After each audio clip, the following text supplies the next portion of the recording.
Hey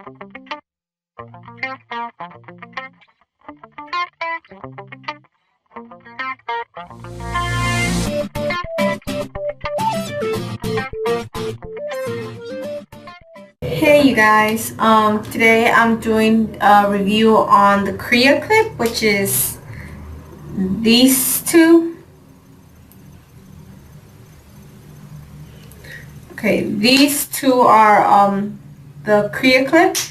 I ordered it online, and the reason I got this was obviously to cut my hair, but I wanted my hair to be cut in layers, and I didn't want to pay as much at a salon to get my hair cut in layers, and I wanted to do it myself since I already cut my hair on my own.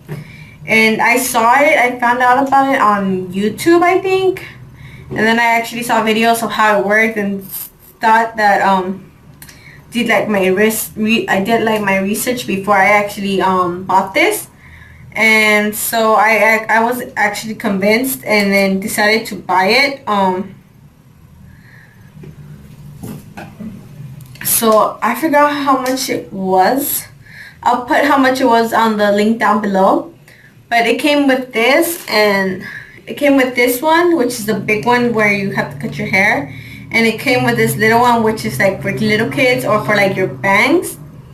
And what it is like it comes in a small package, and it has this middle thing that you could twist it, and like when the little air bubble has to be in between the two white lines, has to be in between, and then that's when it tells you like if it's centered or not. Like, see, it tells you if it's centered or not. And then basically what you do is you comb your hair down, and then you put this on, you kind of spread it around, and then you pull it as long as you want it, where you think that's okay. That's when you hold it, and then it's kind of hard to hold at the same time as cutting it. So some people you like to use a razor, and then others like to just cut it with scissors. So when you're holding it like this has to be facing you. So when you're sliding it down, you make sure you're measuring at the same time, and once it's at the perfect spot, you get your scissors, and then you start cutting it. You can either cut it straight, or you can cut it like snip it randomly, and that makes it look a softer look. Like if you watch the videos, if you could just YouTube it, put Creaclip, and it's just gonna pop up, and then tells you all the different styles or whatever you could do with this. And then basically you just cut it, and then you just slide it off, and then you put your hair back, and then you will have layers in the end. So it's like it's really fast and it's easy. It wasn't nothing hard about it. Although I do have an alternative if you guys don't want to purchase it, but I recommend you do, because it does come out much nicer than doing it the way that I'm going to tell you guys in a few minutes. And then this one is more for your bangs, so it's the same deal. You slide it, and then this one, if you want side bangs, you could also like twist it how much you want it. So this like as much I would use it for side bangs. And then the same deal, you cut it off, and then you take it off, and then you have your side bangs. So it's really easy, you guys. I do recommend buying it. I don't think it was more than 60 bucks. I don't know.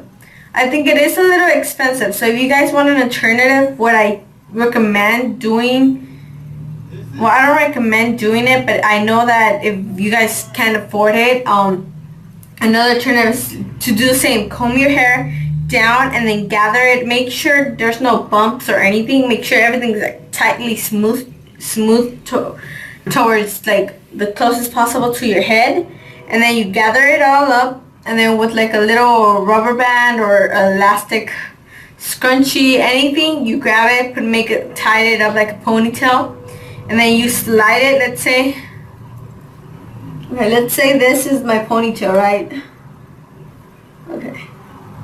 And then basically what you want to do, make it tighter than this, obviously. What you want to do is slide it down up to the point that you want it to cut. You hold it there, and then you just cut it off, and then by the time you take it off and put it back, you will have layers. Now it won't be as even, or it might be like there's different things that could happen.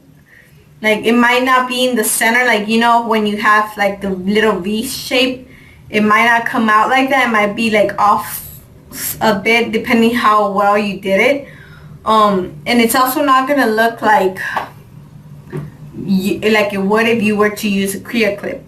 So I actually liked it. I'm glad that I bought it. I didn't use my actual debit card. I went out and got a prepaid card because I didn't know how secure the page was. But you could also use PayPal if you have that option. So I do recommend buying this. You could use this for your kids if you have any. It's easier to use on the hair. And then this if you have like a long hair or stuff like that. It comes out really handy. You could do it yourself, and it comes out cheaper instead of going to the salon and getting your hair cut like every other time that you actually do. And it's cheaper because I'm not going to be paying the salon a bunch of money to just cut my hair, something that I can do myself. So if you are a person that goes to the salon a lot and to get your hair cut and all that, I do recommend you investing in one of these because it will come out cheaper, and you can do it yourself or ask someone to do it for you and just hand this to your friend or whoever is doing it, and then they can cut it for you. I doubt it that they'll mess up because unless it's like obvious like this and then you're cutting it wrong obviously. But if it's as straight as possible, it's gonna come out fine even if you're not good at it. So hopefully this video explained the Creaclip better. It's worth it. I think it is. Well, I don't remember how much I paid for it. Might be a little too expensive for what it actually is, but I'd rather pay that than going to the salon and paying like 80 bucks or something. So yeah, you guys, this is about it. It's a really short video today. So if you guys have any other suggestions on other things that you would like me to make a review on, just comment below, and I'll try to get back at you guys.